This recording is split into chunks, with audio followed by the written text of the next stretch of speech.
So then, of course, I said you're a queer acupuncturist, and I know you focus a lot on LGBT QIA plus health. Tell us, what are the kinds of ways that Chinese medicine or acupuncture is designed to truly help people in the queer community?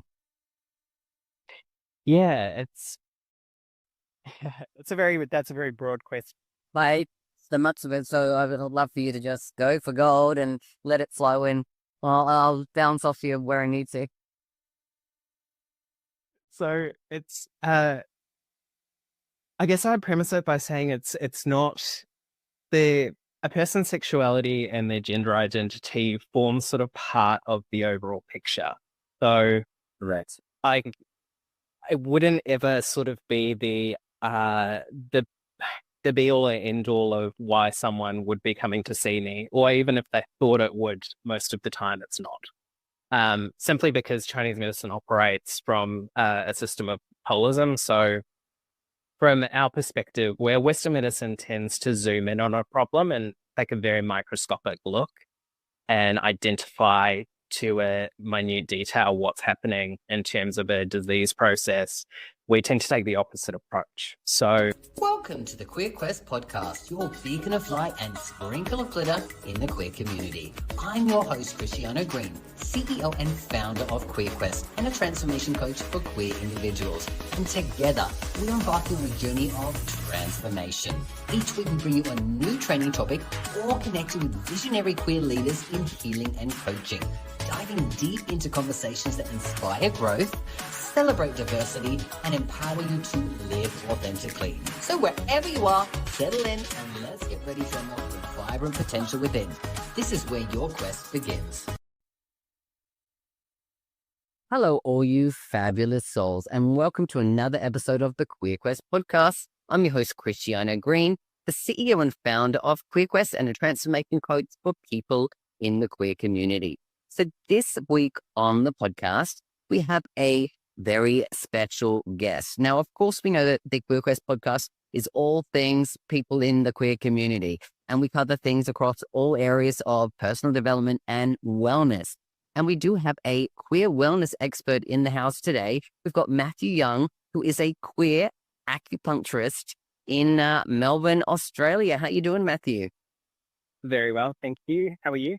Doing great. Thanks for coming on the podcast. And we're going to have a different conversation to maybe some of the other ones that we've had, but I'm excited to share this with our audience. Yeah, so am I. Thank you for having me.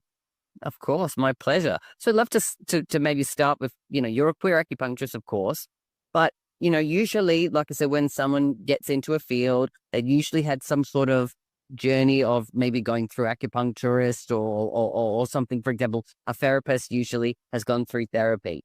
So I'd love to hear from you. What got you as a queer person into the field of Chinese medicine of acupuncture? Yeah, great question. I didn't sort of find a connection to acupuncture till I was in my early 20s. Um, I had, as you know, quite a lot of queer people do, I had my trials over my teenage years in terms of not really understanding who I was, facing discrimination. I grew up in a very small town in New Zealand, so had the lovely experience of not having a great support network around me in that respect. Yeah. Uh, so I had a lot of anxiety, a lot of anger, a lot of emotion that I didn't feel inherently comfortable about feeling or particularly comfortable about expressing either. So through various modalities, I obviously had a really wonderful psychologist that was helping me out, but I wanted to explore how I could sort of get a better understanding of what this all meant. So in terms of a connection to myself, emotionally, physically, spiritually, all of these different aspects. And that's sort of what brought me to Chinese medicine. So I ended up finding an acupuncturist after doing a little bit of research. And it just blew my mind a little bit because he was just having a bit of a chat to me. I wasn't being overly, I guess I wasn't being disclosing a great deal of information to him. but he was having a feel of my pulse and all these diagnostic tools that they use, and asking me some very weird, unrelated questions, and was just like, "Oh, you've got a lot of like quite repressed anger in there, haven't you?" And I'm like, "Funny you should say that." And it just sort of it blew my mind. I'm like, okay, this is really odd that this person's managing to get this much information straight away. Yeah. And gave me this acupuncture treatment, my first one, and the results were pretty mind blowing for me. I had a few days where as I walked out, he said, "You might feel, quite pissed off and angry for a few days, and that's really normal that we're bringing these sort of things up for you." And yeah, over the next few days, I was really angry, but following on from that, I started to feel significantly better. So I was really intrigued by it, and I always knew that I wanted to involve myself in the LGBT plus community in some way. Healthcare had always felt like a natural kind of calling, but I wasn't really necessarily sold in terms of going the Western route. I'd watched my mum as a nurse practice for 27 years or so and just watched her completely burn out. It wasn't the route that I wanted to necessarily go down. Yeah. And I wanted to be able to support people in more than just one area. So I looked into psychology and helping people from a mental health perspective. But I was also really intrigued by the fact of you've got a system of medicine that can treat people physically, emotionally, mentally, and spiritually all in this kind of one modality. And I found that really fascinating. So it's sort of what led me down into studying.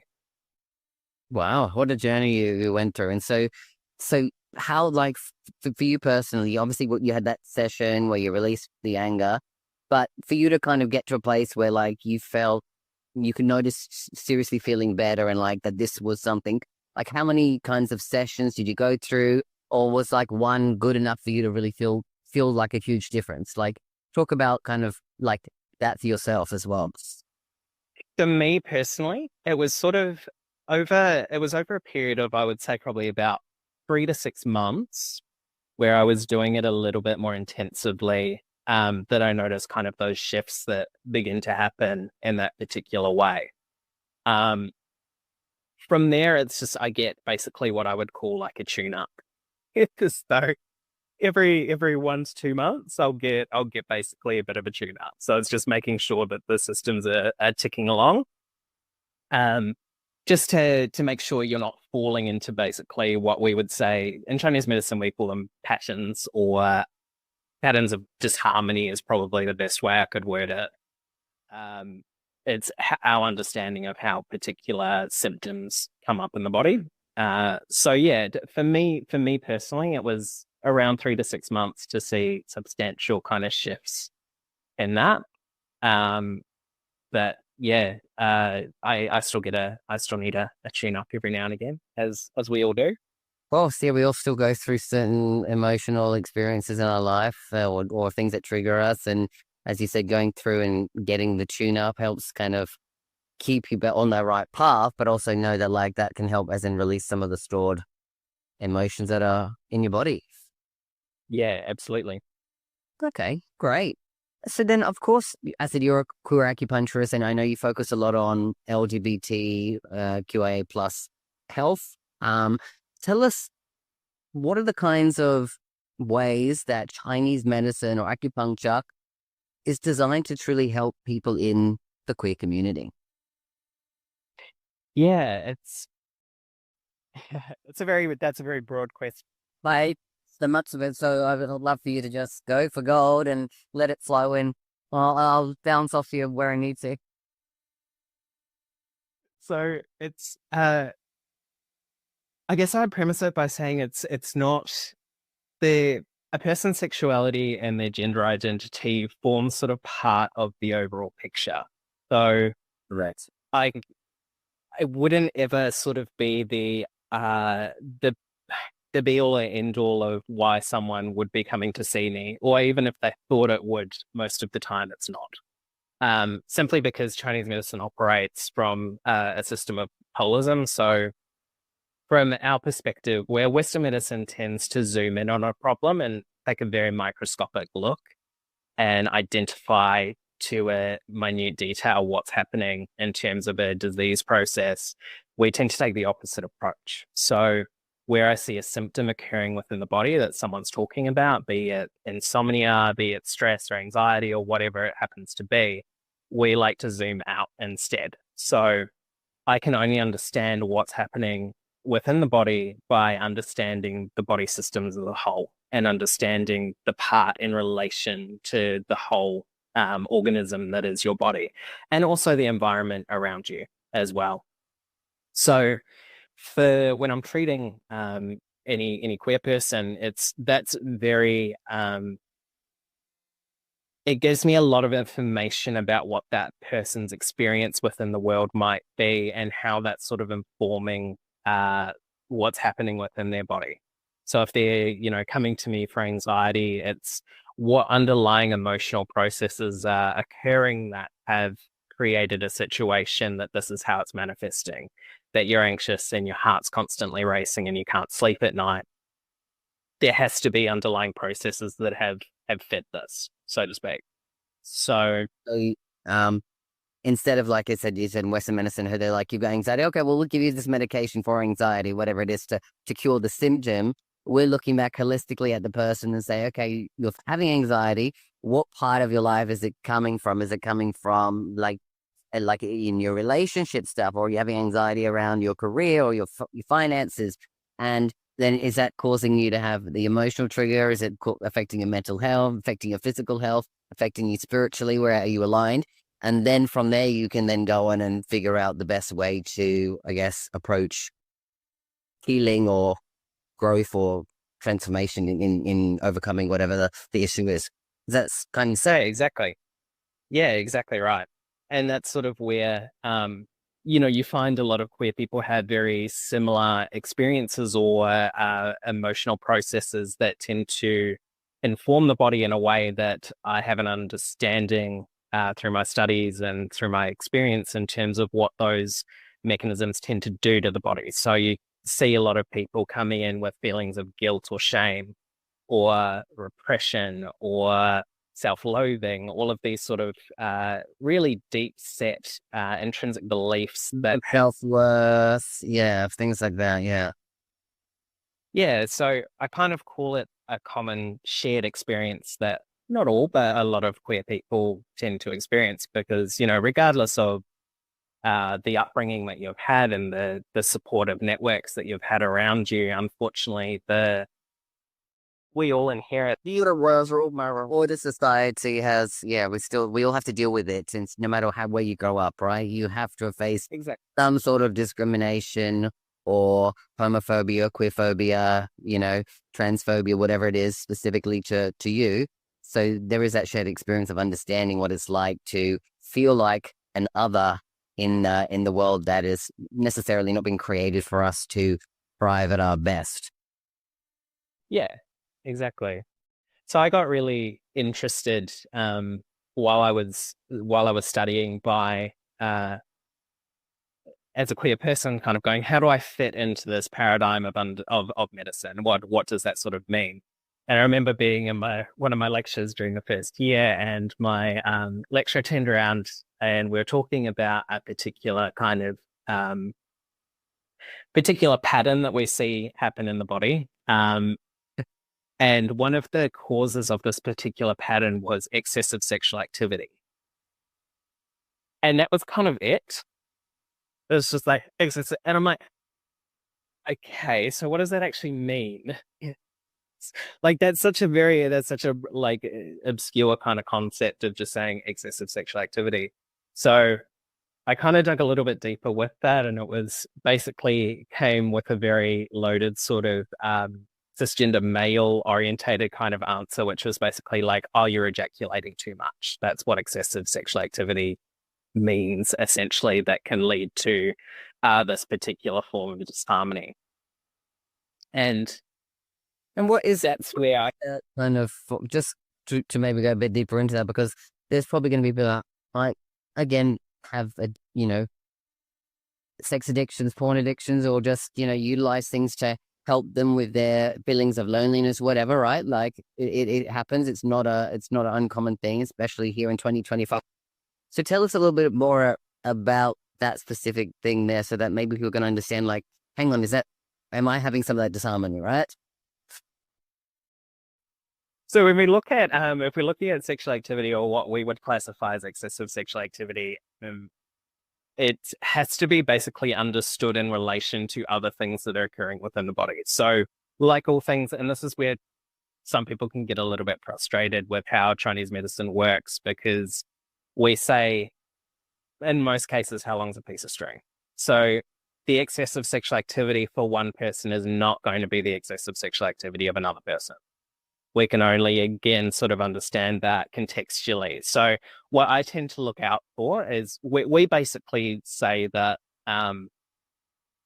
my understanding of it through my training and my expertise is basically you're looking for accompanying symptoms that people can identify to say that we're overly taxing our sexual reserve, so to speak. So in Chinese medicine, we call it Jing or essence, which is basically like a finite resource that you've inherited from your parents. So we look at sperm or eggs as basically a manifestation physically of this, hence why they would say over ejaculation is draining this particular resource. But essentially, we look at it as it's a manifestation of the kidney organ in Chinese medicine. Kidney organ is all about growth and reproduction within the Chinese medicine paradigm, less to do with the physical fixed organ as, we would identify it in Western understanding. So other symptoms that we see often with a lack of kidney is we see a lot of lower back problems. So we see a lot of lower back pain. We see a lot of knee pain, ankle pain, and also see a lot of dizziness. It can also get to a point where you see a lot of fatigue as well. So in most cases, if someone's having a healthy sex life and it's not overtaxing, we won't see those kind of accompanying signs.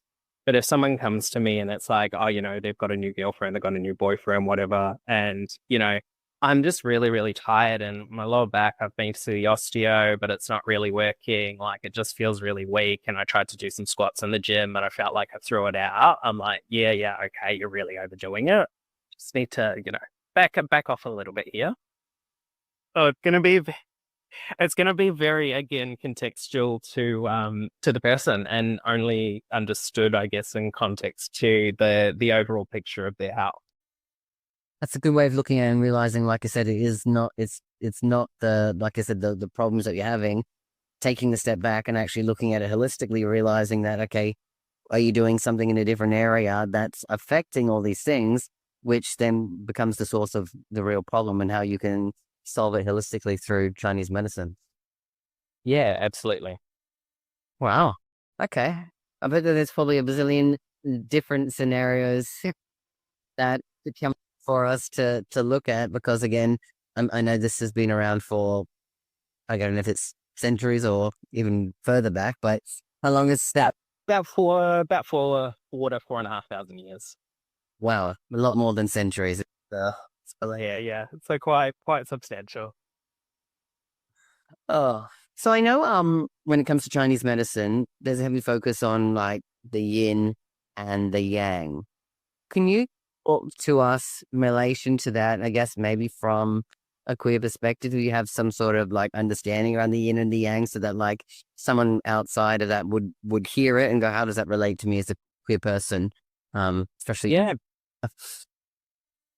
I think it's a really important concept, and it's one that I think is really helpful in terms of being able to put issues around sexual orientation or gender, our modern understanding of that within a very ancient concept.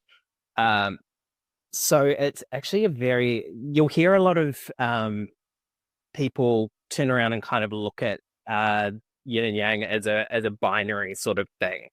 So because of those being opposite forces, so, the light, the dark, the masculine, the feminine, the hot, the cold, as these opposing kind of forces.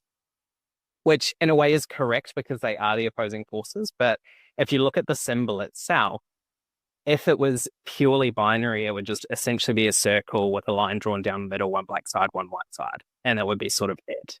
But if you look at the actual symbolism of it, they're shaped like teardrops. And then in the center of each of those teardrops, you've got a smaller circle of the opposite color.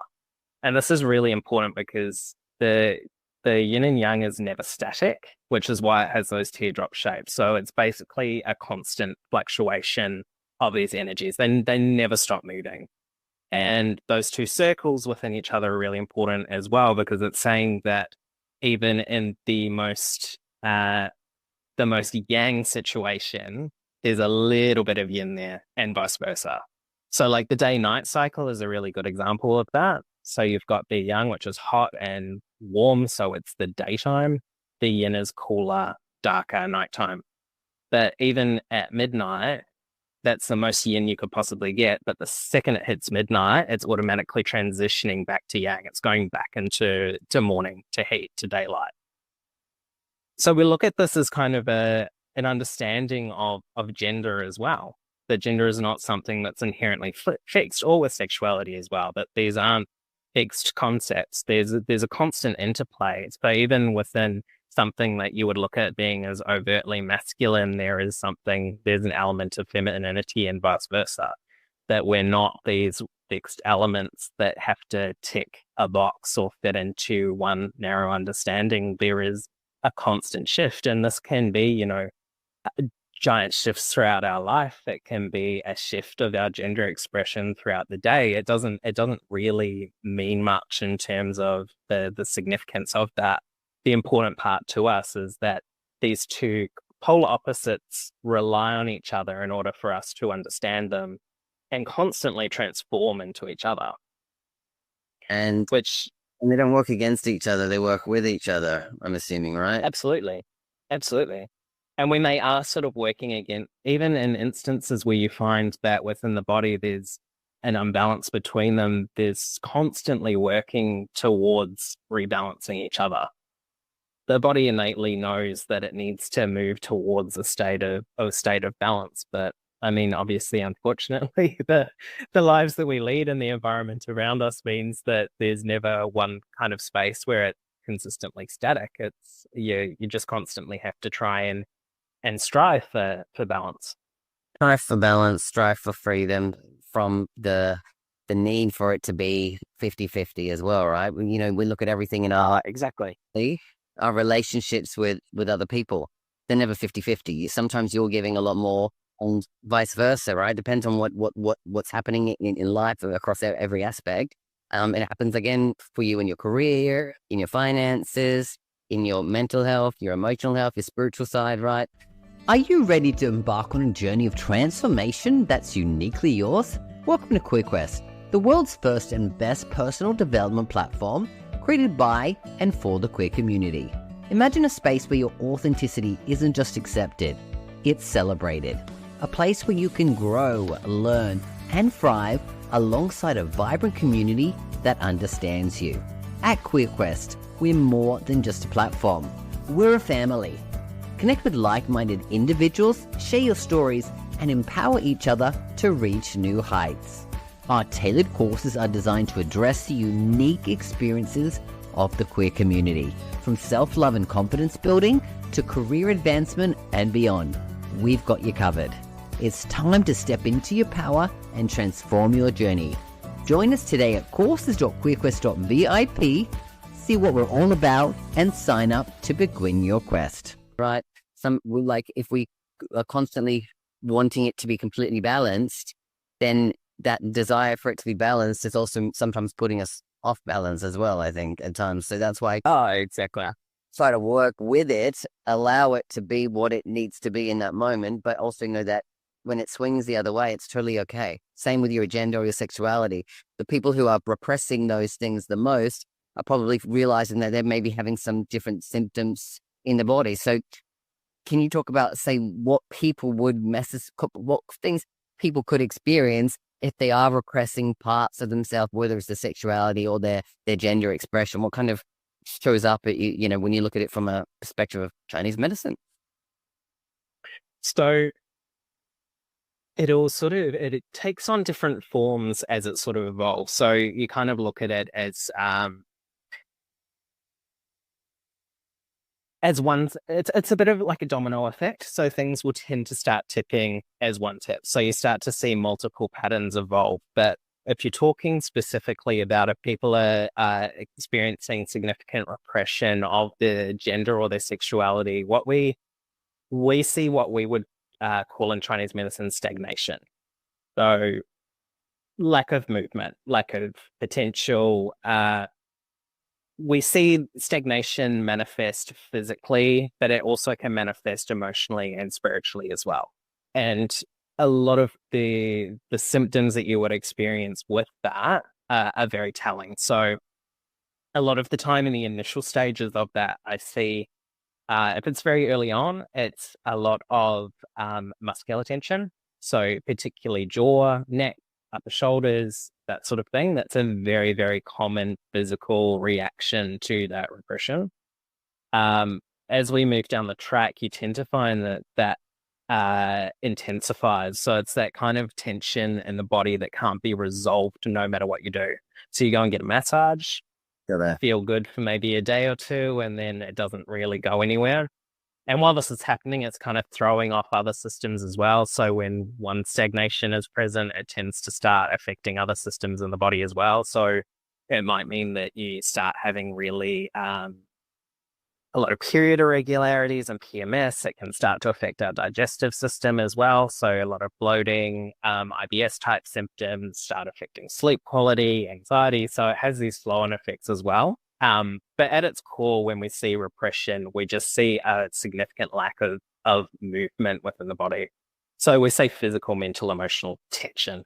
So spiritually, a lot of the time, these people feel very stuck, have a lot of difficulty with moving forward and goal setting. And then emotionally, yeah, it's a lot of tension, can verge into rage, anger, those sorts of things. So yeah, we see it as a significant impact in the capacity for movement within the body. Particularly initially, we say qi. So qi loosely translates as energy, but qi is kind of responsible for any physical, emotional process that's occurring within the body. So qi drives thought, breathing, heart rate, metabolism, digestion, movement, your immune system. All of these in Chinese medicine are connected to qi. Drives process and physiology within the body. So it's a lack of movement of that qi. Things aren't moving where they're meant to go. Things are blocked in the body, things are stagnant. And so then, can you walk us through how acupuncture can help someone who is dealing with, I guess, a myriad of things like they're coming to? What does it do to the qi, to the blockage, to the person who's stuck, who feels like they can't? Like, how does acupuncture or Chinese medicine actually help someone specifically? So if you're looking specifically at acupuncture, so acupuncture operates off what we call meridians. Or so some people call them channels. Basically, the best way I can explain it is essentially they're pathways that run through the body. So they're responsible for transporting what we would say is information, messages, so qi basically, or energy, whatever you want to call it, and blood as well. So blood in Chinese medicine is a little bit broader than your physical blood. For us, it's an understanding of underlying support, nutrition, heavier substances that are supporting basically any physical process that's in the body. So it's what keeps, your hair nice and lusterful so that it's not falling out. Your skin, has patency to it, that your eyes have enough blood so they can see clearly, like all of these sort of nutritive processes. So you can kind of think of the meridian like a combination almost between a nerve and a blood vessel, transporting substance and information around the body. When we're using acupuncture, we're using a very fine needle, which we're inserting into a specific point along this meridian. And basically, each point within the body, we have essentially around 400 baseline points that each have their own kind of action. And then there's some extra ones thrown in just to, complicate things a little bit more. But essentially, these points have particular functions. And again, a physical functionality to them, a mental and emotional functionality, and a spiritual functionality, depending on what we're trying to do. So essentially, for the most part, your body will be doing the work during an acupuncture session. The acupuncturist is just essentially acting like a facilitator throughout this process. So we're passing the body a message. The needle is acting as a flag, a message, whatever you want to call it, and basically going, hey, we're not doing things particularly well right now. There's some things that could be operating a little bit better. Do a little bit less of that, do a little bit more of that. We need to kind of change the dynamics of what's happening here. So your body uptakes that particular message and then basically moves through the process of doing that. So this is why it can be a little bit like gym. So you don't go to gym and expect to be physically fit or have big muscles after one gym session, right? It's a cumulative process. So basically, the more you reinforce the message to the body, the more it knows what to do with that, and the more it understands. Oh, okay, yeah, I'm used to doing it this particular way, but we need to do something a little bit different.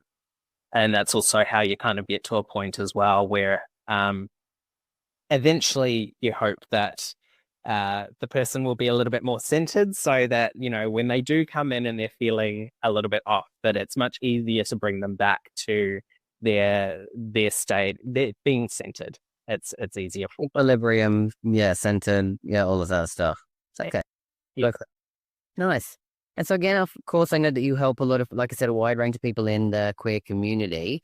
Can you talk to us about people who are maybe going through, like, people who are, going through gender affirming surgery or hormone replacement therapy or going through the, transition? How does Chinese medicine and acupuncture support people who are like actually down that path or wanting to, think about going down that path? Totally. Yeah, there's a lot. I'm really excited about the potential for Chinese medicine in this area, because I think that it can actually offer a lot, particularly with the hormone replacement therapy sort of area, because I think, unfortunately, in a lot of cases, hormonal replacement therapy is a wonderful thing for trans people. Obviously, very, very necessary. But unfortunately, you get side effects from hormone replacement therapy. And in a lot of cases, when you have side effects from a particular medication or whatever, the option usually is that we take you off it and we try you on something else, right? And obviously, for a lot of trans people, that's not an option. Like, you can't take them off hormone replacement therapy. It's not an option. So in a lot of cases, they can really suffer with some of the side effects. So from our perspective, the way we kind of look at it is, we obviously view medications as neither inherently good or bad. So, and this is with anything that you're putting into your body, because the way that Chinese medicine, any external thing that you're putting into your body automatically is going to have a effect on the body in some way. And when we look at hormone replacement therapy, we look at estrogen as a very cold substance in the body. Estrogen inherently it's very cold in the body, so it's very yin.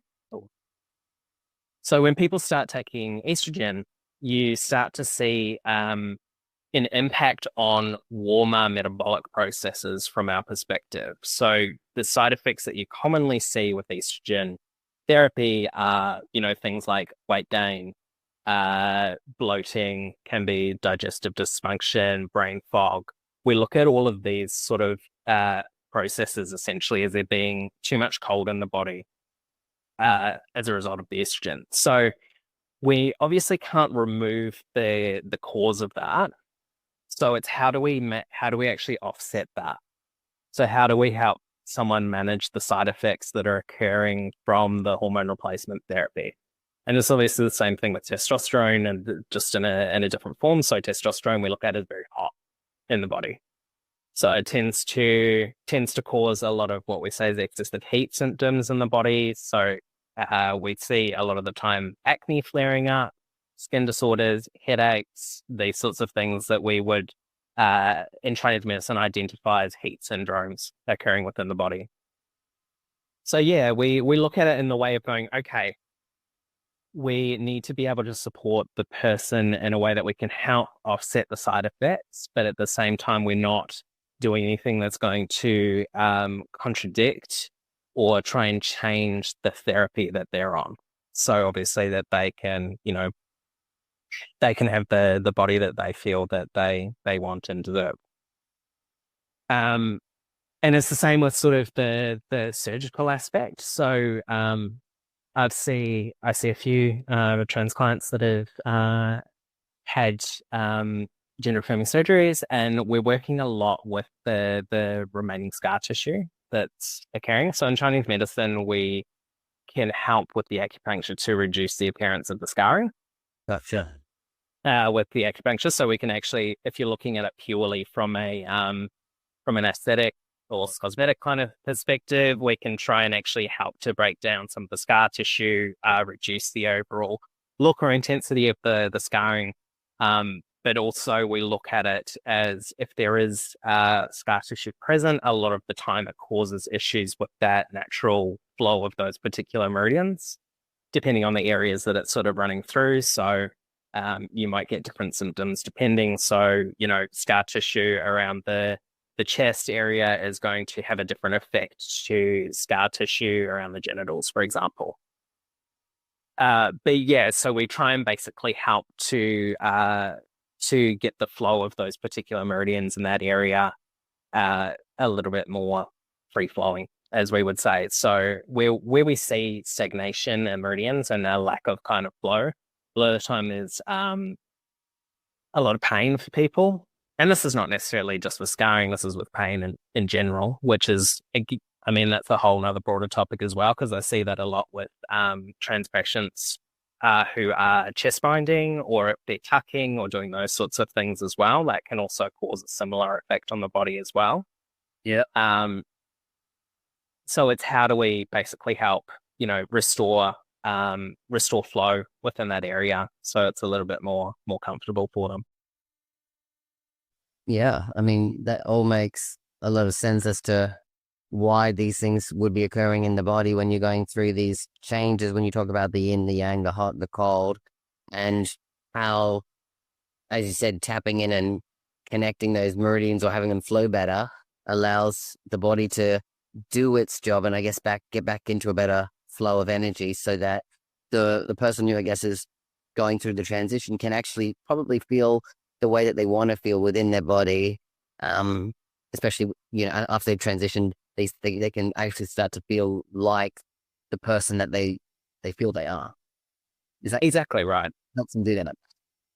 Yeah. So we would say it's helping them to basically align. In Chinese medicine, we would call it dantian, or the three Body, the mind, the spirit all together, kind of, right?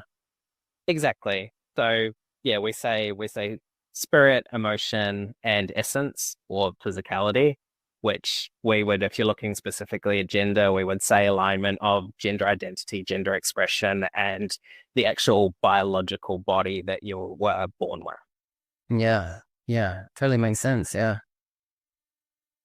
Well, I mean, we shared so much today, Matthew, and I'd love to to ask you, is there anything that we kind of haven't covered as a kind of, I mean, that's a broad question again, because there'd be so in the context of what we've been discussing today relating to helping people in the queer community. Is there anything maybe some common emotional and mental stresses that you would say, if you're experiencing this, maybe have a look into acupuncture or Chinese medicine as a possible way to help instead of jumping in and going straight to maybe a doctor and being on a medication? Because we all know that that's probably the most common thing that people do, but again, not necessarily the best. And again, we're not judging what is right for every single person, but again, giving them an understanding of if you're experiencing some of these issues, what can Chinese medicine or acupuncture really help queer people with? This is where I wish pretty much everyone would seek out a Chinese medicine practitioner or acupuncturist, purely because there's not much we can't actually help out with in that respect. So that's where I think it has a lot to offer the queer community, because it's I really I see a lot of people from very different walks of life who their same shared experiences, as queer people, but their health experiences are very different. And what they're trying to achieve within their health is very different. So, as I mentioned, I see a lot of trans people do assist them with their hormone replacement therapy in terms of side effects and helping them through that transition. In terms of after their surgeries, I see a lot of stress and anxiety, insomnia and lack of sleep. See a lot of digestive disorders as well. I see a lot of what I would call the sexual dysfunction disorders. So assisting people around sexual addiction. So Or struggling with other addictions as well, or substance abuse, because again, that's quite common in the queer community as well. You can help people with that as well. absolutely. Yeah. So substance abuse, porn addiction, all of those sorts of things as well as the actual physical sexual dysfunctions as well. So premature ejaculation, erectile dysfunction, all of those sort of fun things. And also I've got clients as well. So I've got a lesbian couple, for example, at the moment who are moving through an IVF process to try and conceive. So we're helping the carrying partner in terms of her body and helping her prep to carry this pregnancy and making sure that that's a good environment for the pregnancy. So there's a very, very wide range of things that I see and I believe that can assist the queer community. Beautiful. I love that. It's pretty much, yeah, anything that you can think of, you can probably have some sort of solution or aid to support with. So if people are out there, Matthew, and they want to get in contact with you, or, if they're in the Melbourne area and maybe they want to come and see you, maybe Yeah. share some information about how they can contact you. Yeah, absolutely. Easiest way to get in touch with me would be Instagram. So I'm based in St Kilda, so just out of inner city Melbourne. So we've got a clinic there, which is called Zhong Centre, which is ZHONG, and then Centre. So you can find us on Instagram at Zhong Centre. You can also find my Instagram, which is dr.matt.young, so MATTYOUNG. Those are probably the best ways to get in touch with me. I'll link those in the comments below so that anyone who's actually listening, you don't have to remember that. Just go to the comment section and you'll be able to link straight to you. And if people got some questions about, their health, either you can answer them or support them by, sending them in the right direction, I bet. Absolutely. Awesome. Well, thank you so much for your time today, jumping on and sharing your wisdom, your Chinese wisdom, your Chinese medicine wisdom with us in the queer community, because I believe that, we have to look at our lives holistically. Again, it's not just, okay, I've got a problem with my knee, I need to go see XYZ and get it solved, because as you said, sometimes looking back, these things can relate to something else, an emotional thing that's happened in this part of your life could be affecting the reason why you're struggling here. So again, I love the whole concept when it comes to Chinese medicine and looking at it holistically, because I believe as queer people, we really need to be looking at our life holistically if we really want to be getting the happiness, the success, the health, the wealth, all in all areas of our life. Yeah, fantastic. Well, again, thank you for coming on. And for everyone else, if you've got questions, you've got comments, you've got shares, you know how to contact me. I love hearing from you each and every week. And you know where to contact me across all social media. It's Christiana Green. And I'll be back next week with a brand new episode of the Queer Quest podcast. But until then, always remember that you've got this and I've got you. Bye for now.